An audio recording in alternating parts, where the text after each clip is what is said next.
Un milliardaire rentre chez lui inattendu et découvre ce que la Madone Noire a transformé chez lui. Jacques, milliardaire parisien au sourire éclatant, s'approcha lentement de la petite commune de son enfance. Les artères pavées, un souvenir flou de son passé, abritaient maintenant des murs gris, éraflés par le temps et l'oubli. À 45 ans, il n'avait jamais vraiment osé retourner dans cet endroit chargé d'émotions. La honte de ses racines modestes le tenaillait, mais quelque chose d'inéluctable l'attirait vers cette maison en ruine, où régnait encore la vénérable Madone Noire, statue vénérée par les habitants. En descendant de sa voiture luxueuse, il se sentit soudainement comme un étranger, son cœur battant la chamade à l'idée de croiser des visages familiers. Avant même qu'il ne s'approche, il pouvait entendre le murmure des enfants jouant dans la rue, leur joie perdue résonnant comme un écho de son propre passé. Mais à la place, il découvrit des regards fatigués, usés par la vie, des visages marqués par la crise. C'était le ton amer de la déception dans leurs yeux lorsqu'ils posaient un regard sur lui, le millionnaire qui avait oublié d'où il venait.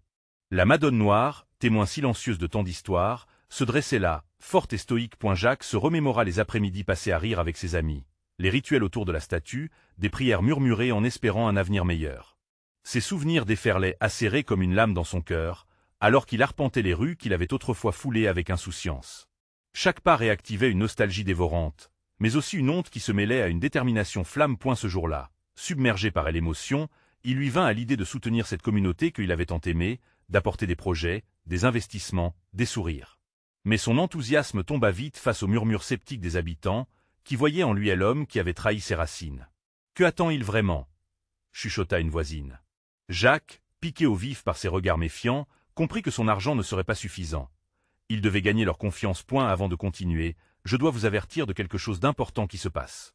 YouTube a fait des changements dans le système et beaucoup de personnes perdent les notifications des chaînes qu'elles suivent.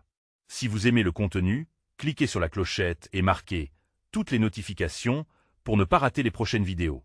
Et si vous pouvez laisser un like, ça m'aide énormément avec la portée sérieusement. Ça fait la différence. Ah, dites-moi dans les commentaires d'où vous regardez.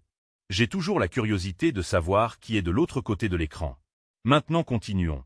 C'est lors d'un rassemblement autour de la Madone Noire que tout bascula. Les habitants étaient là, rassemblés, l'espoir et la méfiance dans la même pièce. Jacques, tremblant de peur et d'excitation, prit la parole. Dans son discours, il tenta de communiquer sa sincérité, mais les mots fusaient, faiblissant face aux réalités du quotidien de ces gens. Une voix familière, marquée par l'angoisse, interrompit le flot de ses idées. « Que sais-tu de nous » questionna un ancien ami, l'inquiétude dans les lignes de son visage. Jacques, frappé par cette vérité brutale, s'interrogea alors sur ce que signifie réellement aider. À cet instant, une fissure s'ouvrit dans son monde de luxe, affleurant une nouvelle réalité. Écouter, comprendre, s'engager au-delà des promesses creuses. Chassé par ses propres tourments, Jacques se trouva devant un défi de taille. Prouver qu'il pouvait retrouver une place parmi ceux qu'il avait laissés derrière, et surtout, redécouvrir la véritable essence de la richesse. Mais alors que la tension montait, une question demeure en suspens. Saurait-il gagner leur confiance, et qu'est-ce qui lui en coûtera? Jacques, le cœur alourdi par le jugement silencieux, regarda la foule se dissiper lentement après ces mots maladroits. Les visages de ceux qu'il avait autrefois appelés amis se détournaient, leurs expressions marquées par une défiance palpable. Il ressentait un flot d'émotions contradictoires, la fureur face à leur rejet et la tristesse de réaliser qu'il avait perdu bien plus que du temps. Cela faisait des années qu'il avait quitté cette communauté, mais ses souvenirs, tels des fantômes, le hantaient. Le soleil déclinait lentement, teintant le ciel d'un orange doux et mélancolique. Jacques, pourtant entouré de cette communauté, se sentait isolé. Il apprit qu'il ne pourrait pas simplement revenir avec des promesses dorées, comme s'il pouvait racheter son passé avec de l'argent. Cette ville, son passé, réclamait plus qu'un contrat ou un don généreux. Un désir ardent de prouver qu'il était encore un des leurs, celui qui avait ri et espéré à leur côté. L'inquiétude de l'ami qui l'avait interpellé résonnait toujours à ses oreilles. « Que sais-tu de nous » Se dégageant de cette foule qu'il observait avec méfiance, il prit la direction de la Madone Noire. Cette statue, ce pilier de leur enfance, semblait être l'unique réconfort dans ce naufrage émotionnel. En s'approchant d'elle, il la contempla avec avidité, espérant qu'elle pourrait lui souffler un moyen d'apaiser cette tempête qui faisait rage dans son cœur. Fermant les yeux, il se remémora les rituels d'autrefois. Il pouvait presque entendre les éclats de voix enthousiastes des enfants qui jouaient autour d'elle. Se promettant à lui-même de ne pas fuir à nouveau, il s'agenouilla devant la statue et murmura une prière, non plus pour lui-même, mais pour la communauté qu'il avait trahie. Une profonde tristesse l'envahit. Il ne pouvait pas changer le passé, mais il pouvait s'engager à écrire un nouveau chapitre. Jacques se leva enfin, déterminé. Si l'argent ne suffisait pas, il savait que son engagement devait être vrai et authentique. Il décida d'organiser une rencontre, une discussion où il pourrait écouter réellement les habitants, comprendre leurs préoccupations, leurs souffrances et leurs espoirs. Ainsi, il espérait construire une nouvelle réalité ensemble. Mais à l'idée de se confronter à leurs reproches, de voir encore cette déception dans leurs yeux l'effrayait point dans les jours qui suivirent, il se mit à parcourir le village, avidement à l'écoute. Il découvrit des histoires de lutte quotidienne, des rêves brisés, mais aussi des éclats de courage. Les confidences des voisins et amis d'enfance étaient agissantes. Une jeune mère, par exemple, lui raconta son combat pour élever seule ses enfants. Jacques ressentit un élan irrésistible d'empathie, point ce chemin, elle n'allait pas être facile. Chaque porte qu'il frappa résonnait de silence et de bateaux en détresse, cherchant à naviguer à travers un océan de désespoir. Mais il voyait aussi des lueurs d'espoir, des rires timides qui résonnaient avec l'écho de son passé. Au fur et à mesure que les jours passaient, il comprit que l'amour qu'il avait pour cette ville nécessitait des actes, pas seulement des mots. Il savait qu'il devait instaurer des projets concrets, des moyens d'apporter un vrai changement. Mais alors qu'il planifiait ses initiatives, un visage familier lui revint en mémoire. Celui de son ancien ami, celui qui lui avait posé la question si cruciale. Éveillant à nouveau ses doutes, cette confrontation elle attendait encore. Jacques savait qu'il ne pourrait pas fuir indéfiniment. Le moment de vérité approchait, rencontrer cet ami, affronter son jugement, et peut-être, juste peut-être, tendre la main pour réparer ce qui avait été brisé. Jacques se demanda alors, allait-il réussir à se racheter et à reconstruire ce lien fragile avec cette communauté, ou le poids de son passé serait-il trop lourd à porter? Jacques, le cœur battant, se tenait devant la porte du café qui avait été le centre de sa vie d'autrefois. Ils s'étaient tous réunis ici, riant, discutant, rêveurs de lendemains meilleurs. Aujourd'hui, l'endroit semblait étriqué, presque hostile, chaque rideau tiré témoignait d'un silence assourdissant. Il inspira profondément, hésitant un instant à franchir le seuil. Mais il savait que pour avancer, il devait faire face à ses démons point en entrant, et l'odeur du café chaud et des croissants frais le submergea de souvenirs enfouis. Jacques balaya la salle du regard. Certains visages lui étaient familiers, d'autres étaient des inconnus, mais l'ambiance était feutrée, teintée de curiosité et d'appréhension. Les murmures s'arrêtèrent, et un silence pesant s'installa. Tous attendaient de voir ce qu'il allait dire, ce qu'il serait finalement. « Bonjour à tous », commença-t-il, la voix tremblante mais déterminée. Chaque mot était comme une brique qu'il tentait de poser pour reconstruire un mur effondré. « Je sais que je ne suis pas le bienvenu. Je comprends votre colère, votre déception. Mais j'y espère pouvoir vous écouter. » Des regards échangés, des soupirs, un murmure à peine audible traversa la pièce. La tension était palpable. Il aperçut alors son ami du passé, Martin, assis au fond. Son visage, autrefois souriant, était marqué par une déception profonde. Jacques ressentit un élan de regret. Il se dirigea vers lui, chaque pas semblait lourd. « Martin, dit-il en s'asseyant face à lui, je sais que je t'ai trahi, que j'ai trahi tout le monde. Mais je veux vraiment comprendre, je veux réparer. » Reparer? Martin scoffed after a brief silence. Tu parles de réparer après des années d'absence, de promesses non tenues. Qu'est-ce que tu sais de ce que nous avons vécu ici? Jacques ressentit une douleur vive à ces mots. Oui, Martin avait raison. Que connaissait-il des nuits à se battre pour joindre les deux bouts, des craintes qui rongeaient la communauté pendant son absence? Je veux savoir, balbutia-t-il. J'ai besoin d'apprendre. Je suis prêt à écouter les histoires, vos luttes. Dites-moi ce qu'il faut faire. Un long silence régna. Mais quelque chose dans son ton sincère semblait atteindre quelques cœurs. Peu à peu, une voix se leva, celle de Sophie, une ancienne camarade d'école. Tu veux faire quelque chose? Recherche des fonds pour notre école, pour nos enfants. Proposa-t-elle, l'émotion palpable dans sa voix, point les discussions s'animèrent. Les réclamations émergèrent, des idées, des griefs, des récits de difficultés. Jacques, occupant une place cruciale, écoutait attentivement, absorbant chaque mot. Et l'authenticité de sa détermination à vouloir réparer ses erreurs semblait peu à peu briser les barrières érigées autour de lui. Heure après heure, alors que le café se remplissait de débats passionnés, Jacques commença à entrevoir une lueur d'espoir. Il réalisa qu'il n'était pas seulement en train de lui parler de leur douleur, mais qu'il commençait à le voir comme un copilote dans leur voyage vers la guérison. Ses épaules se détendirent légèrement alors que les visages autrefois renfrognés se débattaient dans une dynamique nouvelle. Mais au fond de son cœur, une question demeurait, lancinante. Était-ce vraiment suffisant? Allait-il être capable de transformer ces rencontres en actions concrètes? Les nuances de la vérité de Martin résonnaient encore en lui. Alors qu'il quittait le café, une étincelle d'espoir brillait dans son cœur, mais avec une incertitude corrosive. Jacques se raccrochait à ce défi, ayant le sentiment que chaque pas le rapprochait non seulement d'un avenir incertain, mais aussi d'une rédemption personnelle. Que allait-il faire maintenant? Comment passer de l'intention à la réalité? La route devant lui était semée d'embûches. Jacques se sentit prêt, mais serait-il à la hauteur de l'attente de ceux qu'il avait laissés derrière? Les jours à venir le diraient. Jacques erra dans les ruelles de son ancien quartier, chaque pas résonnant comme un écho des souvenirs engloutis. Il avait quitté cet endroit avec le cœur lourd, emportant des regrets comme des bagages. Maintenant, il revenait avec un but, mais aussi une peur grandissante. Les visages familiers du café lui hantaient, leurs regards pleins de reproches et d'espoir. Il se demandait s'il pouvait réellement reconnecter les fils d'une vie, les rassembler, ou s'emmêler encore plus dans ce tas de chaotique. L'air frais du soir avait une odeur de pluie imminente. Alors qu'il marchait, Jacques se remémorait les éclats de rire qu'il avait partagés avec ses amis au café, tous jeunes et insouciants. Il repensait à ses promesses qu'il avait faites, aux rêves qu'ils avaient tissés ensemble. Tout paraissait si simple à l'époque. Mais aujourd'hui, il savait que chaque instant passé ici allait être empreint de cette pression silencieuse. Il devait prouver sa valeur. Sans vraiment y penser, il se dirigea vers l'école du quartier. Celle-là même qui était devenue un symbole de lutte pour les parents, un endroit où les enfants avaient appris à parler, à rêver, à grandir. L'entrée était ornée d'affiches colorées, mais elle semblait triste, usée, comme si les rêves de ceux qui y avaient étudié avaient été oubliés. Jacques se sentit submergé par un mélange de nostalgie et de détermination. Il comprit qu'il devait agir. Il se mit à réfléchir aux façons de collecter des fonds. Il imaginait des événements, des concerts, des kermesses. Avec chaque idée, il pouvait presque sentir l'énergie nouvelle pulsant dans les veines des habitants. Ils avaient besoin de connaître l'espoir, de croire à nouveau, de sortir de cet étouffement qu'il avait provoqué. Soudain, une voix familière le sortit de ses pensées. Jacques, c'était Sophie, son ancienne camarade. Elle avait l'air surprise mais pas méfiante. « Qu'est-ce que tu fais ici? » J'essaie de trouver un moyen d'aider l'école. Je veux faire quelque chose pour nous tous, avoua-t-il, un peu mal à l'aise.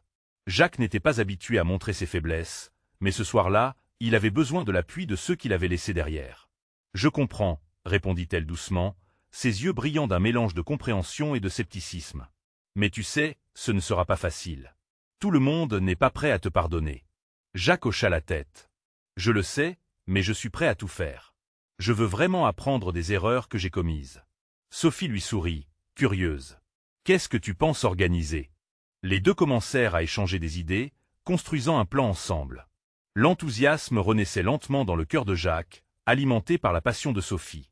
Ils discutaient de chaque détail, entraînant d'autres personnes jusqu'à ce que l'effervescence devienne contagieuse. Petit à petit, ils attirèrent une petite foule. Des amis, des inconnus, tous écoutaient, perplexes mais intrigués par cette tentative de rédemption. Jacques se tenait là, avec une boule dans la gorge, sentant que quelque chose de merveilleux était en train de naître. Les présents, alimentés par des idées neuves, se mirent à imaginer ce que serait l'école si elle pouvait réellement se former à nouveau comme un phare d'espoir. Mais en arrière-plan, il sentait toujours ce poids. Le regard de Martin, chargé de méfiance, le rappelait à l'ordre. Jacques savait qu'il avait un chemin ardu devant lui, qui ne finirait pas par quelques mots et quelques événements. Douloureux et exaltant, ce voyage vers la réconciliation serait régi par chaque mot qu'il prononcerait et chaque geste qu'il accomplirait. Alors qu'ils avançaient ensemble dans leur projet, un frisson d'excitation lui parcourut la colonne vertébrale. Et si cette petite lueur pouvait véritablement changer leur avenir? Mais avec ce nouvel espoir naissait aussi une nouvelle peur. Était-il prêt à affronter non seulement son passé, mais aussi le regard exigeant d'eux? Ceux qui l'avaient trahi? Le défi prenait forme devant lui, et Jacques savait que chaque pas serait crucial. Sa quête de rédemption ne faisait que commencer. Qui sait combien de vérités conviendraient d'être révélées dans ce parcours inattendu? Jacques se tenait là, entouré des visages familiers, mais il pouvait sentir le poids du passé peser sur ses épaules. Les rires, les échanges, tout cela s'éveillait lentement, mais au fond de lui, il y avait une mélancolie persistante. Le souvenir de ce qu'il avait fait, de la façon dont il avait laissé tomber son ancien monde, l'oppressait. Il aspirait à comprendre comment rattraper son temps perdu. Alors que le groupe discutait, une nouvelle idée émergea dans l'esprit de Jacques.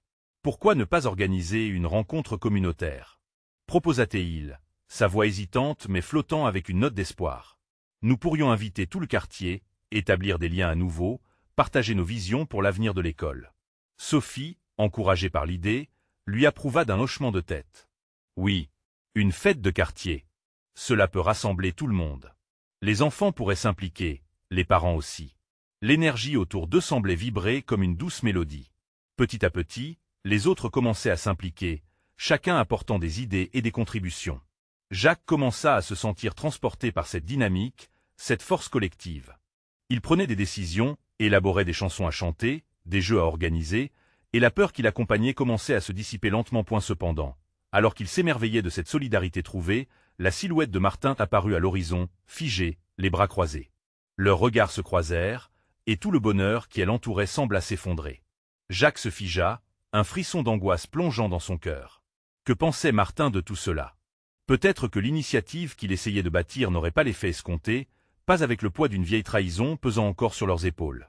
Jacques, souffla Martin, sans s'approcher davantage. Sa voix, froide, trahissait un mélange de déception et d'incertitude. Tu penses vraiment que tu peux juste revenir comme ça et tout effacer? Un silence pesant s'installa, et Jacques chercha ses mots. Je ne suis pas ici pour tout effacer, Martin. Je veux réparer. Il s'arrêta, conscient de la fragilité de ses mots. Mais il savait qu'il devait tout dévoiler. Je veux apprendre. Je suis prêt à me battre pour nous, pour notre quartier. Le regard de Martin ne budgea pas. La tension était palpable, presque douloureuse. Jacques avait toujours admiré Martin pour sa force et sa fidélité, et la situation le plongeait dans une angoisse inédite.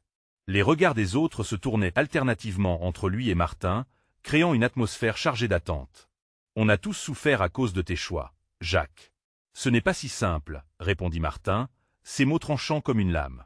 C'était une vérité amère que Jacques avait anticipée, mais l'entendre à voix haute le frappa au cœur. Je le sais.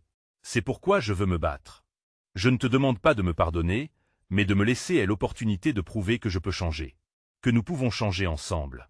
Un murmure d'accord parcourut le groupe, certains commençant à défier le regard de Martin. Ce dernier, cependant, ne semblait pas prêt à céder si facilement. Le bras toujours croisé, il semblait peser le pour et le contre dans son esprit. Si tu veux vraiment de l'aide, prouve-le, déclara Martin avec défi. Fais que cette fête soit un succès, qu'elle soit véritablement signifiée par toute notre communauté. Alors peut-être que je commencerai à croire que tu es sérieux. Jacques hocha la tête, déterminé désormais plus que jamais. D'un coup, l'angoisse s'estompa, remplacée par une clarté nouvelle. C'était son moment. Il pouvait sentir cette vérité vibrer dans sa poitrine, une réalité qu'il devait embrasser. Il se tourna vers ceux qui l'entouraient, le cœur battant fort. Nous allons le faire ensemble. Faites-moi confiance. Les sourires et les encouragements des autres illuminèrent ses inquiétudes. Jacques prit une profonde respiration, prêt à s'engager. Pleinement dans cette aventure inattendue. Alors que la nuit tombait et que les étoiles commençaient à scintiller dans un ciel promis, une nouvelle lueur d'espoir scintillait dans le cœur de Jacques. Quelles autres révélations, luttes et alliances inattendues allaient se dessiner à l'horizon? La fête de quartier n'était qu'un premier pas, mais Jacques savait que chaque pas pourrait aussi révéler des vérités cachées sous la surface. S'éveiller à cette nouvelle réalité serait bien plus qu'un simple défi. Est-ce que le chemin de Jacques le mènerait à une véritable réconciliation avec son passé? Jacques se tenait là, au cœur de l'effervescence qui l'entourait. Les murmures de ses voisins, les rires d'enfants jouant, tout cela l'emplissait d'une énergie nouvelle. Mais derrière cette joie collective, une question persistante lui taraudait l'esprit. Était-il vraiment prêt à affronter son passé pour construire un avenir? L'idée de la fête de quartier avait pris forme comme une lueur d'espoir. Mais maintenant, à mesure que les préparatifs avançaient, il se sentait comme un chef d'orchestre devant une symphonie en devenir. Il savait que chaque décision qu'il prenait pourrait avoir un impact durable sur leur communauté, mais cela impliquait également de garder un œil sur Martin. Ce dernier, avec son scepticisme, restait une ombre collante sur ses ambitions. Jacques s'approcha de Sophie, qui était occupée à écrire des invitations. « Sophie, peux-tu m'aider à convaincre Martin de s'impliquer aussi ?» demanda-t-il, une lueur d'espoir dans le regard. Elle tourna son regard vers lui, un petit sourire complice émergeant. « Laisse-moi gérer cela. Je commence à le comprendre. Il faut juste lui montrer que nous agissons pour nous tous, pas seulement pour nous-mêmes. » Jacques acquiesça, reconnaissant que Sophie avait cette façon d'apaiser les tensions. Mais même avec ce soutien, une partie de lui était angoissée. Que ferait Martin s'il décidait de s'opposer à eux encore une fois? Les jours passèrent, et chaque rencontre, chaque planification le conduisait un peu plus à sa vérité. Il se mit à parler aux gens du quartier, à écouter leurs histoires, leurs craintes. Parfois, leur regard était plein de gratitude. D'autres fois, il portait une accusation silencieuse. Pourtant, il avançait, pas à pas, dans cette quête de rédemption. Le matin du jour J, une excitation palpable flottait dans l'air. La place centrale du quartier était décorée de guirlandes colorées, de ballons flottants et de tables dressées pour le partage. Les enfants couraient dans tous les sens, impatients de découvrir les jeux prévus. Jacques était à la fois nerveux et excité. Il réalisait que cette journée était bien plus qu'une simple fête. C'était un moment de vérité. Alors qu'il prenait une profonde inspiration pour capturer l'énergie environnante, il aperçut Martin, maigre silhouette au fond de la foule. Son cœur se mit à battre plus vite. Peut-être qu'il est venu pour voir, pensa-t-il. Une vague des audaces le traversa, et il s'avança vers lui. Martin, Appelait-il, le regard déterminé. Je suis content que tu sois là. Regarde tout ce que nous avons réalisé ensemble. Martin le regarda avec une expression de méfiance, mais une lueur de curiosité brillant dans ses yeux. Je ne suis pas là pour applaudir, Jacques. Je veux voir si tu es vraiment sérieux. Jacques hocha la tête. C'est exactement pour cela que cette fête est importante. C'est notre chance de redémarrer. Un instant de silence s'installa entre eux, puis Martin répondit avec une voix plus douce. Si tu veux rassembler les gens, montre-leur que tu es là pour eux, pas seulement pour toi. Jacques se redressa, conscient de l'importance de ces mots. Ce n'était pas simplement une fête, c'était un symbole. Un symbole de leur aspiration partagée à un avenir meilleur. La musique commença à résonner, des rires éclatèrent tout autour de lui, et Jacques se sentit emporté par une vague de chaleur. Peut-être, juste peut-être, ce jour marquerait le début d'une nouvelle ère. Mais alors que la fête battait son plein, un bruit d'agitation se fit entendre au loin. Des cris. Un frisson d'inquiétude parcourut Jacques. Que se passait-il maintenant? Tout en se frayant un chemin à travers la foule, il sentait une angoisse croissante. Martin le suivait, et une tension palpable se développa entre eux. Est-ce que cette fête, ce moment qu'il espérait tant, risquait de sombrer dans le chaos? Alors que le cœur de Jacques battait à tout rompre, il se demanda si ce qu'il avait construit fragilement ne serait pas en train de se fissurer au moment où il en avait le plus besoin. Quel secret ce quartier cachait-il encore, prêt à émerger au moment le plus inattendu? Jacques poussa la foule, chaque pas résonnant avec une inquiétude croissante. Les cris s'intensifiaient, et les visages autour de lui, jusque-là souriants, s'étaient durcis. Il retourna la tête, cherchant d'où provenaient ces bruits troublants. Martin, à ses côtés, semblait partagé entre l'hésitation et une détermination soudaine. « Qu'est-ce qui se passe » demanda Jacques, tentant de maintenir sa voix calme malgré le tumulte qui l'entourait. « Je ne sais pas, mais ça ne semble pas bon, » répondit Martin, scrutant la direction du bruit. Ensemble, ils avancèrent lentement, dans une danse nerveuse entre curiosité et peur. Au fur et à mesure qu'ils s'approchaient, une silhouette se dessina. Un homme aux traits tirés, le regard en colère, gesticulait avec frénésie. Derrière lui, un groupe de voisins visiblement agités gesticulait aussi. Jacques reconnut Pierre, l'un des plus anciens habitants du quartier, connu pour son franc-parler. « Ce n'est pas juste, Jacques !» s'écria Pierre, sa voix brisée par l'émotion. « Vous avez tout organisé sans nous consulter. Nous avons l'impression d'être exclus, que cette fête ne nous appartient pas. » La voix de Pierre résonnait comme un coup de tonnerre. Jacques sentit son cœur se serrer. Ce qu'il avait envisagé comme un symbole de rassemblement était devenu un révélateur de tensions passées. « Je comprends, Pierre, » commença-t-il, mais les murmures de la foule interrompirent son élan. La frustration montait comme une vague, et il était clair qu'il devait agir. « Attends !» s'écria Sophie, qui venait de les rejoindre en entendant le tumulte. Elle prit une profonde inspiration, puis s'adressa à la foule. « Je comprends que vous ressentez cela. Mais avant de juger, écoutez. Jacques et moi avons voulu créer un espace où nous pouvions tous nous retrouver, mais nous avons besoin de votre aide pour que ce rêve devienne réalité. » Les regards se tournèrent vers elle. Jacques réalisa que son soutien remettait du baume sur la colère latente. Sophie avait toujours eu ce don de rassembler les uns et les autres. Cette fête, ce n'est pas juste une célébration pour nous. C'est une occasion de se rassembler, d'entendre vos préoccupations, d'échanger nos idées, continua-t-elle. Il l'écoutait, mais une pensée persistante l'assaillait. Et si ça ne suffisait pas? Et si la méfiance demeurait? Finalement, un murmure d'approbation passa dans la foule, encouragé par l'engagement de Sophie. Mais Jacques, malgré ce moment de répit, sentait que quelque chose de plus profondément ancré était à l'œuvre. Les blessures du passé, les non-dits entre voisins, tous ces secrets enfouis, menaçaient de ressurgir.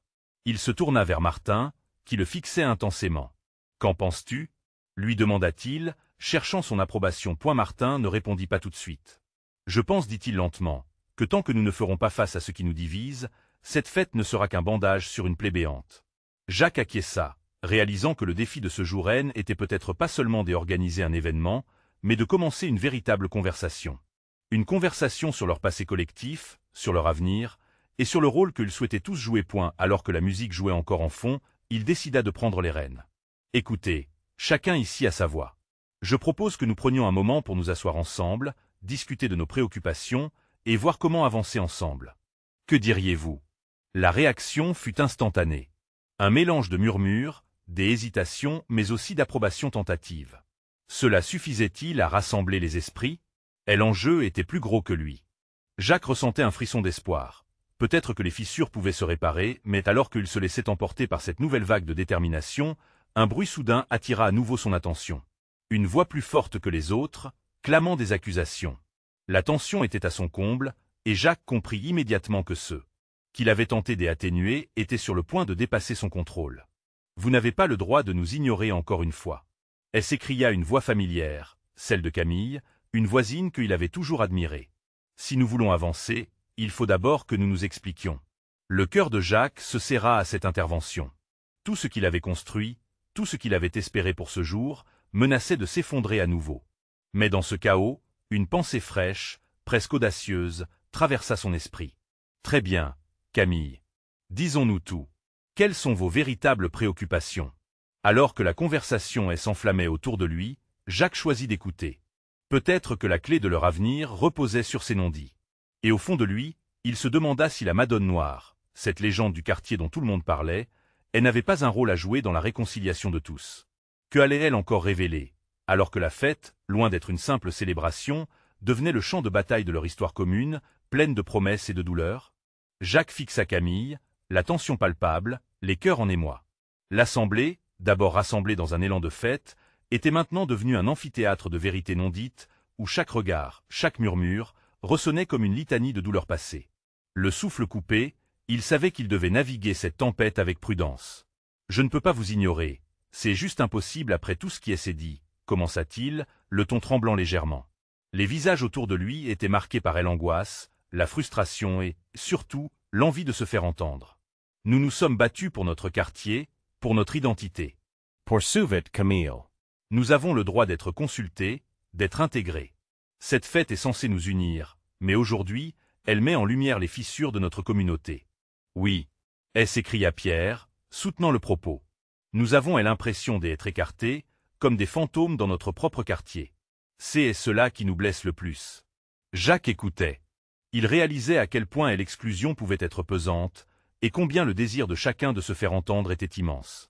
Sa tentative de célébration se muait en catharsis collective. « Alors, parlons-en, » dit-il finalement, sa voix prenant de l'assurance. « Qui se sent exclu aujourd'hui? Et quelles sont les façons dont nous pouvons redresser cette situation ?» Les murmures des accords parcoururent la foule. Chacun était assis sur une chaise invisible, mais avec la volonté d'élever la voix. Une jeune mère, qui tenait son enfant contre elle, prit d'un coup de force une parole forte, juste au moment où Jacques s'y attendait le moins. « Nous avons besoin d'un espace où nos enfants peuvent jouer ensemble, où nous pouvons nous parler sans crainte. Ne pas juste passer comme des ombres. » La foule hocha la tête, consciente d'un désir partagé. Jacques se mit à partager sa vision, non pas celle d'une simple fête, mais d'un projet à long terme. Imaginez, un festival de voisinage où chaque voix compte. Quelque chose que nous pourrions construire ensemble. Martin, observait attentivement, semblant réfléchir aux implications de ces mots. Progressivement, alors que le silence s'instaurait, il se leva. « Ne nous contentons pas de rêver, Jacques. Nous avons besoin d'un plan. Comment nous allons faire les choses ensemble ?» Son ton était ferme, une invitation au débat. Sophie, tout près, sourit. Parce que cela veut dire que nous devons nous engager. Pas seulement aujourd'hui, pas seulement pour cette fête, mais pour la vie de notre quartier. Les échanges s'intensifièrent, chacun prenant la parole, une mosaïque des émotions, de réclamations et des opinions. Jacques remarqua que l'esprit de la Madone Noire, cette légende qu'il avait souvent entendue, semblait flotter au-dessus des comme une gardienne silencieuse. Étrangement, il se sentit réconforté par cette pensée. Peut-être que cela n'était pas qu'une simple fête, mais une réponse à quelque chose de plus grand. Un signe que la communauté pouvait se régénérer. Nous pourrions organiser des ateliers, des rencontres mensuelles, faire vivre cette unité, non seulement lors de cette fête, mais à travers l'année. Proposa Jacques, emporté par l'enthousiasme ambiant. La voix de Camille revenue alors. Oui, mais qui va prendre les rênes de tout cela? L'atmosphère devint électrique à cette question pragmatique. Les regards se tournaient vers Jacques, et il sentit le poids du monde sur ses épaules. « Je peux m'en charger » Mais je ne le ferai pas seul. On doit le faire tous ensemble. Ce n'est pas juste mon projet, c'est le nôtre. Il parla avec ferveur, chaque mot pesant comme une promesse. Au fur et à mesure que des idées fusaient, et l'énergie qui pulsait dans l'air transformait l'angoisse initiale en une réelle volonté de co-créer. Et là, au cœur de cette tempête, quelque chose de précieux reprenait vie. La communauté. Pour Jacques, une promesse se formait, celle de bâtir un avenir ensemble, d'écrire une nouvelle histoire. Mais au moment où il s'éloignait de cette pensée, une ombre se dessina à l'orée de la foule. Une silhouette familière, celle d'un ancien voisin, qui était resté à l'écart, observant. Qui était-il? Que savait-il de la Madone Noire? Alors que les discussions s'intensifiaient et que des larmes de joie et de pardon coulaient, Jacques ne pouvait s'empêcher de sentir que l'aventure ne faisait que commencer. Ce voisin portait peut-être la clé d'un chapitre inattendu de leur histoire. Leurs regards se croisèrent, et Jacques, poussé par une curiosité soudaine, s'approcha. « Que voulez-vous dire ?» dit-il, conscient que tout ce qu'il avait construit pourrait bientôt être remis en question par une vérité longtemps enfouie. Qu'est-ce que la Madone Noire avait encore à révéler? Jacques sentait son cœur battre la chamade alors qu'il s'approchait de l'ombre qui se tenait à l'orée de la foule. Chaque pas le rapprochait d'un passé qu'il avait désespérément tenté de fuir. L'homme, qu'il reconnaissait instinctivement, avait été un pionnier dans le quartier, un ancien compagnon de lutte et de joie, mais aussi un symbole de ce qui avait été perdu. « Marcel » murmura Jacques, un mélange d'incrédulité et d'angoisse sourdant de sa voix. Les yeux de Marcel s'illuminèrent d'une lueur de surprise, puis d'une tristesse palpable. « Oui, c'est moi. » Sa voix était rauque, comme si des années de silence avaient asséché ses mots. « Je ne pensais pas que je serais ici aujourd'hui. » Les deux hommes se regardèrent, un océan d'histoires non racontées dans leurs yeux. La fête autour d'eux continuait, vibrante d'énergie et d'espoir, mais pour Jacques, le monde sembla se figer. Les paroles de Marcel résonnaient en lui comme une note discordante dans une symphonie. « Pourquoi es-tu resté à l'écart » demanda Jacques, sa curiosité piquée. « Ta voix aurait compté. Avec tout ce qui se passe, tu pourrais vraiment faire la différence. » Marcel baissa les yeux, tristesse et regret attirant son regard au sol. « Après ce qui s'est passé, après la perte de ma femme et de notre maison, j'ai cru qu'il était plus facile de rester en retrait. Je pensais que je n'avais plus rien à apporter. » Une vague de compassion submergea Jacques. Il savait que les blessures étaient profondes et que la perte pouvait parfois fracasser l'esprit. « Mais tu es toujours ici, Marcel. Tu es toujours l'un des nôtres. Ta force fait partie de notre communauté, même si tu es absent physiquement. » Marcel leva la tête, un éclat d'espoir dans ses yeux. « Je suis revenu parce que j'ai entendu des rumeurs sur la Madone Noire. On dit que son esprit guide ceux qui cherchent des réponses. Et je me suis demandé peut-être que cela pouvait aussi m'aider à me retrouver. » Jacques frémissait à l'idée que la légende puisse avoir une résonance si forte dans le cœur de son ancien voisin. Cela ne représentait pas seulement la quête de rédemption personnelle, mais aussi le reflet des luttes de toute une communauté. La Madone Noire, elle est devenue un symbole d'espoir, d'unité ici, expliqua Jacques, son enthousiasme grandissant. Nous voulons construire un futur ensemble, et chaque voix compte. Et cela inclut la tienne. Marcel hesita, visiblement tiraillé. Les cris de joie de la fête s'élevèrent, mais il ne pouvait pas ignorer ce qui le rongeait depuis tant d'années. « Je crains que mes préjugés et ma douleur ne nuisent à cet élan, Jacques. Que faire si je fais fausse route ?» Jacques posa une main rassurante sur l'épaule de son voisin. « La peur fait partie du chemin. C'est en partageant nos histoires, en nous unissant malgré nos imperfections, que nous pourrons vraiment guérir. C'est ensemble que nous donnerons vie à la Madone Noire. Elle ne pourrait pas nous vouloir complément parfait, mais des âmes courageuses prêtes à avancer. » À ce moment, une clameur s'éleva de la fête, comme si les cieux eux-mêmes applaudissaient cette promesse d'unité. Une lueur de détermination illumina le visage de Marcel. « D'accord, je vais essayer, » murmura-t-il. « Je vais parler. Mais je n'y arriverai pas sans l'aide de chacun ici. Ils doivent connaître mon histoire. » Jacques sourit, ému. « C'est ça, justement. Nous allons tous nous soutenir. C'est ainsi que nous bâtirons notre communauté, ensemble. » Alors que Jacques et Marcel se tournaient vers la foule, un nouveau souffle d'énergie traversa l'assemblée. La transformation avait déjà commencé. Mais alors qu'il se penchait pour se joindre à l'élan collectif, une autre silhouette attira l'attention de Jacques. Une femme que personne n'avait remarquée jusque-là, dont l'aura imposante semblait captiver l'ensemble des participants. Qui était-elle, et quelle influence pourrait-elle avoir sur cette quête de patchwork émotionnel? Cette apparition inattendue promettait de pimenter leur soirée, mais en quoi changerait-elle le cours de leur destinée liée? La femme s'avança, le regard déterminé et les traits marqués par l'expérience. C'était Claire, une ancienne figure emblématique du quartier, dont on parlait presque comme d'un mythe. Elle avait su apporter sa voix forte et son leadership lors des moments difficiles. Jacques elle avait toujours admiré, mais il se souvenait également de la distance entre eux, de la façon dont ils avaient perdu contact au fil des ans. « Jacques, Marcel, dit-elle d'une voix qui résonnait, attirant l'attention de tous. C'est magnifique de vous voir tous réunis ici, mais il est temps d'aller au-delà des promesses. Nous avons besoin des actions. » Les murmures de la foule se turent pour écouter. Elle continua. « La Madone Noire appartient à chacun d'entre nous, elle nous porte.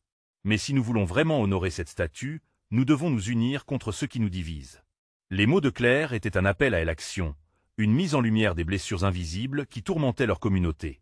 Jacques sentait l'écho de son message se frayer un chemin dans le cœur de ceux qui l'entouraient. C'était l'heure de secouer la poussière de leur passé et d'avancer ensemble. Que diriez-vous de passer à l'étape suivante avec un projet collectif? Proposa-t-elle, l'étoffe de son caractère la rendant presque palpable. Organisons des ateliers pour tous, des histoires, des chants, des partages. C'est cela qui consolidera notre communauté. Une vague d'acclamations envahit la place. Oui, Échangeons nos histoires. Lança une voix d'un homme du fond de la foule. Les applaudissements résonnaient, et cette sérénité fraîche, cette magie de l'instant, se mêlait en elle un sens d'appartenance réciproque. Jacques se retourna vers Marcel, les yeux brillants. Tu vois, même dans les temps sombres, il y a une lumière qui peut surgir. Ensemble, nous pouvons y parvenir, le rassura-t-il. Marcel acquiesça, soudainement galvanisé par l'idée d'être un acteur de sa propre guérison et celle des autres. Claire avait injecté une nouvelle vie dans leur discussion, l'élan dont ils avaient besoin. Alors faisons-le. S'écria Jacques, le cœur battant la chamade. Un projet collectif pour la communauté, où chaque voix est entendue. Cela commence maintenant. Leurs regards se croisèrent, solidaires dans une volonté florissante. L'énergie de la foule croissait. Des idées jaillirent comme des étoiles filantes dans un ciel nocturne. Une fête annuelle, des rencontres régulières, des projets d'entraide pour les plus démunis. Cela se transformait équipe, communauté et famille. Chaque point de contact devenait un fil solide. Jacques en était convaincu maintenant. La Madone Noire, comme un phare de leur unité, les guidait. Le chemin ne sera pas simple, prévint Claire, et il y aura des défis. Mais ensemble, nous avons déjà prouvé que nous pouvions nous relever. Leurs voix se mêlaient dans un même élan, des sourires illuminant leurs visages fatigués mais pleins d'espoir. Un éclair vif des échanges fusants irradiait ce groupe une dynamique nouvelle, une passion palpable. Au fur et à mesure que la nuit s'approfondissait, illuminée par des lanternes crépitantes, la fête se transforma. Ce n'était plus une simple célébration, mais une renaissance. De vieilles amitiés se reconstruisaient, des mains se serraient, des histoires se croisaient. « Jacques, murmura Marcel, je me rends compte qu'il y a tellement de force ici, dans ce partage. La Madone Noire ne nous a jamais quittés. Elle attendait juste que nous revenions. Je suis prêt à prendre ma place. » Jacques, la voix chargée d'émotions, répondit, « Alors faisons-le ensemble. » Redemption. In trade. Amour. Pour nous tous. Les cris de joie, les rires de bonheur, tout cela dansait autour d'eux comme un écho de promesses nouvelles. Les blessures semblaient cicatriser, des liens se raffermirent, et la communauté que Jacques croyait disparue renaissait, vibrante des unités, dans la tendresse de ses racines partagées. Alors qu'il levait les yeux vers la Madone Noire. Illuminé par les étoiles, il sut qu'il avait enfin trouvé sa place. Ce nouveau chapitre, cet aboutissement tant espéré, venait de commencer. La route serait semée d'embûches, mais ce sentiment de solidarité, d'appartenance, était inestimable. Ce moment n'était pas seulement leur seul. C'était une renaissance collective, comme une promesse. Une promesse à la Madone Noire qu'ils seraient unis, forgés dans la vérité, apprenant ensemble. Alors que les éclats de rire et les chants s'élevaient dans la nuit, une certitude infinie l'envahissait. Ils avaient trouvé leur voie, et ensemble, ils avaient créé quelque chose de magnifique. Maintenant, vous devez vous abonner maintenant à la chaîne pour ne pas manquer de futures histoires exclusives qui chambouleront votre cœur. Laissez un like maintenant pour nourrir l'algorithme et montrer votre soutien indéfectible. Commentez vos réactions et théories sur cette fin incroyable. Et partagez cette vidéo instantanément avec au moins 5 amis qui doivent voir cette transformation. C'est le moment de faire entendre votre voix. N'attendez pas une seconde de plus pour contribuer à cette aventure.